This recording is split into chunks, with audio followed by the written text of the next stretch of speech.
preparação aí para enfrentar o Palmeiras na quarta-feira, 9h45 da noite. Esse final de semana eles fizeram uma atividade diferente, né? Uma atividade até bem legal, bem incomum, mas foram conhecer a Arena MRV. E a gente traz aqui o Hever, né? Que ficou impressionado aí com as obras que estão bem adiantadas na futura Casa do Galo. Terminar, né?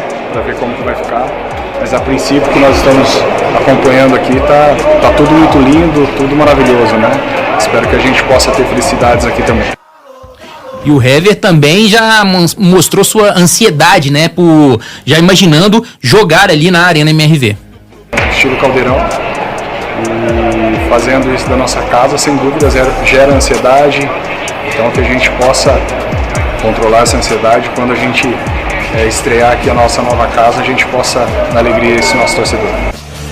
Torcedor pode acompanhar, né, os jogadores do Atlético, a repercussão, né, que cada um teve, tanto nas redes sociais do próprio clube, quanto nas redes dos próprios jogadores, né? E eles também tiveram uma atividade interessante, até solidária também, foram conhecer o Lar Caminhos para Jesus, e isso foi muito marcante, né? Tanto para quem recebeu, né, que foram os meninos, né, que passam por algumas necessidades, né? Tem paralisia cerebral e outras dificuldades, são portadores com deficiência, e os jogadores também demonstraram também um carinho muito grande nesse contato. Hoje o Mariano até conversou com a empresa agora há pouco, né? E falou a questão do mental, né? Que a cabeça agora melhorou, né? Esse período que o Atlético teve de treinamento, não só treinamento tático, técnico, físico, mas também que a cabeça tá boa para enfrentar o Palmeiras. A gente espera que esteja boa mesmo, porque o psicológico do Atlético esse ano realmente foi altos e baixos, né, Edmara? O Atlético não só fez grandes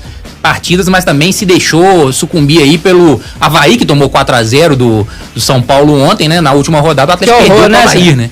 Então a gente não pode esquecer. E para justificar a manchete, né, o Atlético aguardando aí reforços que podem vir, reforços importantes. Já está confirmado.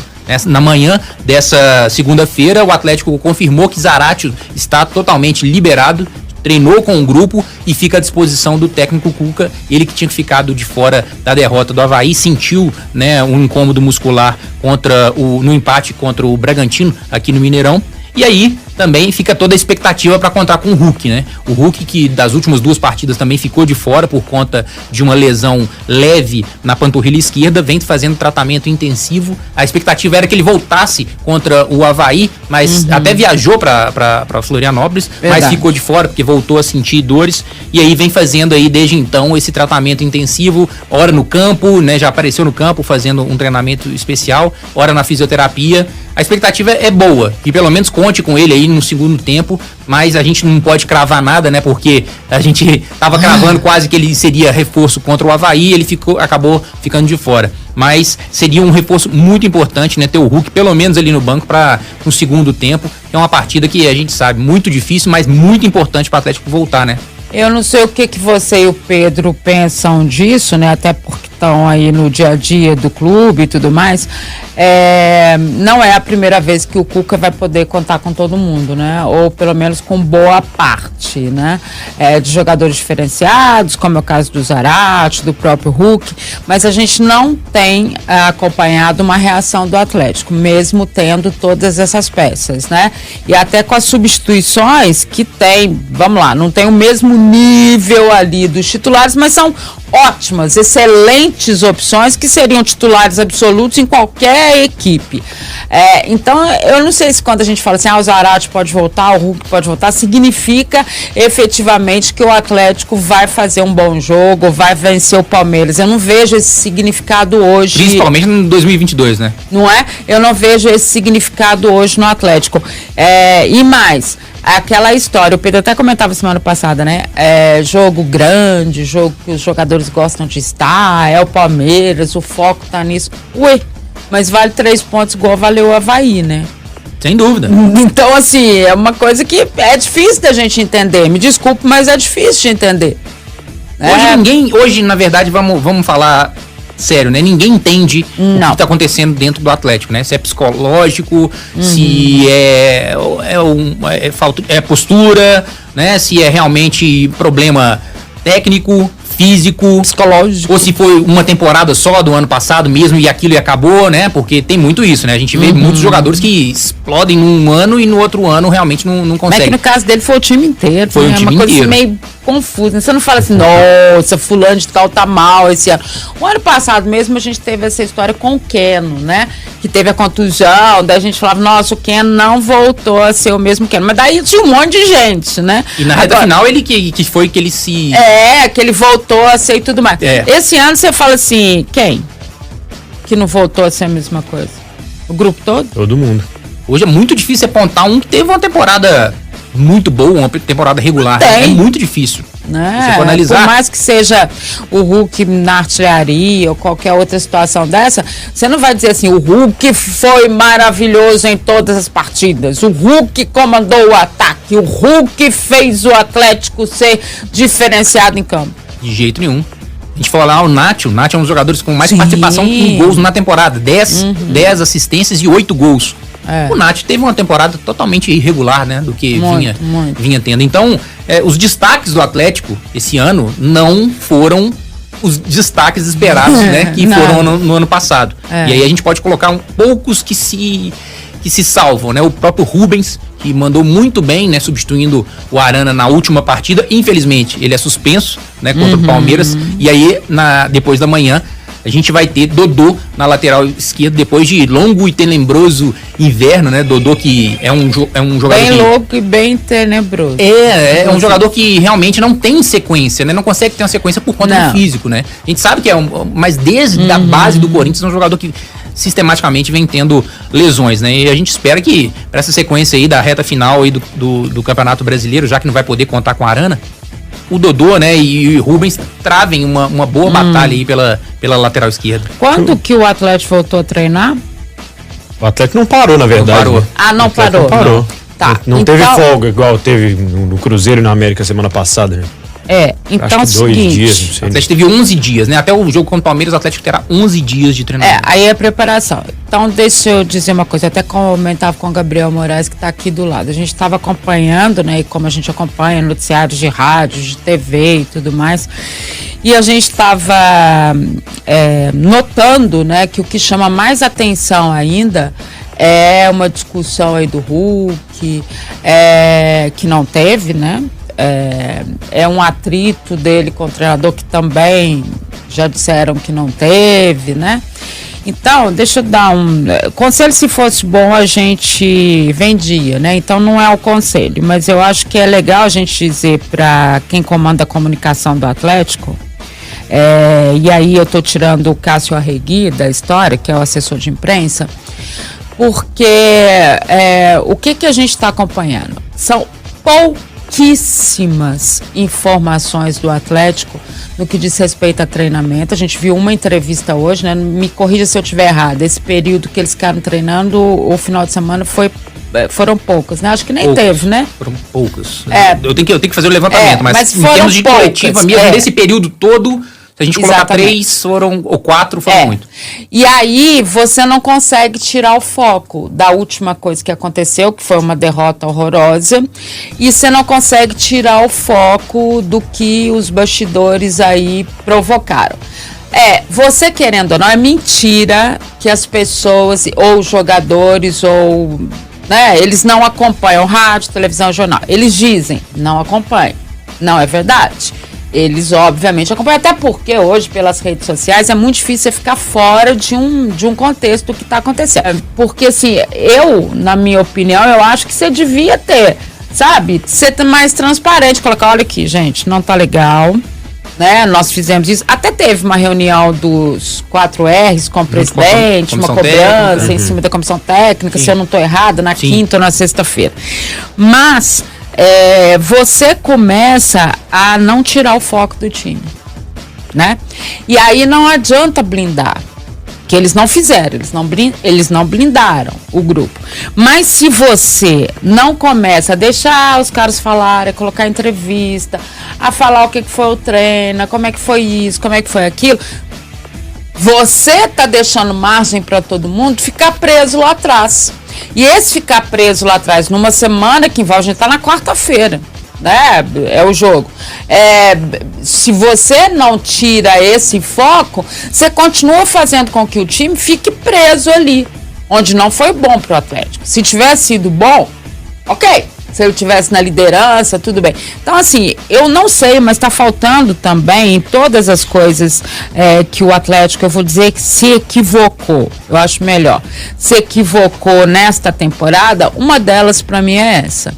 Você tem que aprender que existem estratégias, né? Não é enganar ninguém, mudar foco, não é nada disso, não. São estratégias que é preciso usar para que o torcedor fique bem informado de uma outra história, o torcedor fique, sabe, tirando um pouco dali tudo que está acontecendo com o time ou não está acontecendo em campo. Então eu acho que essas estratégias aqui, para um Atlético que se mostra tão profissional em tantas áreas, eu acho que elas não estão sendo bem feitas. Não é nem planejamento, porque já dizia o Maluf, todo mundo fala, o planejamento não deu certo. Não, planejar, todo mundo planeja. Pode ou não pode dar certo. Planejar se planeja. Agora, você traçar estratégias à medida que esse planejamento vai mudando, alterando, ou o Atlético não consegue nada, eu acho que mais do que ser profissional, olhar com mais carinho para esse grupo. Eu acho até que o Atlético conseguiu, né, de certo modo, desviar o foco aí nesses últimos dias, né? Que em algum momento a gente podia perceber os jogadores, né, podendo falar um pouco mais sobre o que tem acontecido nos bastidores. Aconteceu, acho que principalmente com o Alan na semana passada, né? Foi uma entrevista um pouco mais clara, mas a verdade é que o futebol de dia a dia ficou um saco, né? A cobertura do futebol do dia a dia, ela é muito difícil justamente por isso, porque os acessos eles são muito restritos. Então o que a gente quer entender e quer ver é a resposta no jogo, é a resposta no dia que o time entrar em campo contra o Palmeiras e tomar uma postura diferente. Então acho que o dia a dia ele vai ser muito importante para o Atlético superar esse momento, mas a impressão que dá é que já há uma vontade de que acabe logo a temporada, sabe? Não só por parte do clube, mas por parte dos jogadores, por parte de diretoria, essa questão de comunicação que você analisou muito bem agora. Eu acho que, claro, tem uma reta final importante, tá todo mundo querendo conquistar a vaga na Libertadores, mas eu tenho a sensação de que já tá todo mundo de saco cheio desse 2022 já no Atlético. Então, já querendo que 2023 chegue logo. Eu assino embaixo, Pedro. Eu acho que a gente tinha falado isso na última segunda-feira, né? Que o pensamento tá em 2023, mas ainda há um 2022 em disputa. E acredito que, isso é a minha visão, a visão do repórter que cobre o Atlético todo dia. Esse grupo do Atlético, por ter sido campeoníssimo no ano passado, ele acha que ele vai conquistar essa vaga na Libertadores sem precisar jogar. Porque tem nome, porque é o atual campeão. E não é assim. E tá vendo que é um dos piores times do segundo turno, né? É um dos piores times do segundo turno, um dos piores mandantes da competição, que não vence há 2 meses e meio dentro de casa. 2 meses e meio. Isso é um absurdo. Coisa, né? E voltando a falar sobre o último jogo, perdeu para um Avaí que tomou de 4 do São Paulo ontem, né? Então, assim, é uma derrota que é inadmissível um clube como o Atlético, um elenco como o Atlético, ter jogado o que jogou contra o Avaí e ter sido derrotado pelo Avaí fora de casa na última rodada. Então, a impressão que se dá nitidamente que esse grupo do Atlético quer que chegue, pelo amor de Deus, 2023, que a diretoria que também pense que chegue, pelo amor de Deus, 2023, porque tem a SAF aí, né? E muitos problemas com a SAF, eles acreditam que vão ser resolvidos. Então, é o clube e o elenco tentando pensar em 2023, só que não pode esquecer que 2022 tá aí, tem clube atrás, dando seta, igual o Palmeiras. 40 pontos, é isso? 40 pontos. A América tá vindo aí voando, dando seta pra esquerda pra ultrapassar. E tem outros clubes aí que estão vencendo embaixo e o Atlético não consegue sair, não consegue vencer, não consegue subir na tabela ou pelo menos pontuar, né? Fazer os 3 pontos, né, digamos assim. Então, é o que a torcida espera e é o que o elenco precisa fazer, é mudar essa postura e vencer uma partida e nada mais, nada menos contra um líder de um campeonato que, apesar de não ter perdido fora de casa, vai vir cheio de desfalques. Então, que o Atlético tire proveito, mude a postura, mude essa chave, porque uma vitória com o Palmeiras também pode significar muita coisa nesse 2022, apesar de que o pensamento de ser de Libertadores não seja grandes coisas para torcedores e até para o próprio elenco, né? Seja se até um for prêmio, Libertadores, né? até um prêmio de consolação. Sim, porque pode ser a Sul-Americana também, né? Dependendo da pontuação que ele fizer, né? E lembrando que tem um número mágico também, que é 45 pontos, que é o que você tem que fazer para se garantir também na próxima temporada na Série A. Então, além desse número mágico, né? Você tem a Sul-Americana e você tem a Libertadores. Obviamente, a gente deve ter um número maior de vagas na Libertadores, mas é o quê? Entrar direto na parte de grupos, o que é essa pretensão, né? Tudo isso tem sido passado para os jogadores, é essa que sempre fica a interrogação, né? Exatamente, é o que o Pedro também falou, né? Hoje, na cobertura do dia a dia, muita coisa chega pra gente já pronta, né? Que é a questão das informações que o clube passa o que ele quer e, né? A gente só tem o canal ali, né? Oficial do clube passando as informações. A gente não tá lá no dia a dia pra ver o treinamento, pra sentir um pouco, pra conversar com um, conversar com o outro, conversar com o dirigente. Enfim, a gente, lógico, tem os nossos caminhos aí pra tentar informações. Pra pegar tudo e tentar passar pro torcedor. Mas a cobertura diária do dia a dia, ela chega, e quando não chega, né, pra gente, como foi o caso do amistoso do Nacho na Argentina, que chegou pra gente depois. O Covid do Allan Kardec também. Exatamente, então aí o torcedor realmente, mas a imprensa não sabe, realmente a gente tenta, mas o clube, ao invés de blindar de um lado, blinda do outro, né? E aí realmente o que fica prejudicial é a informação que chega ao torcedor.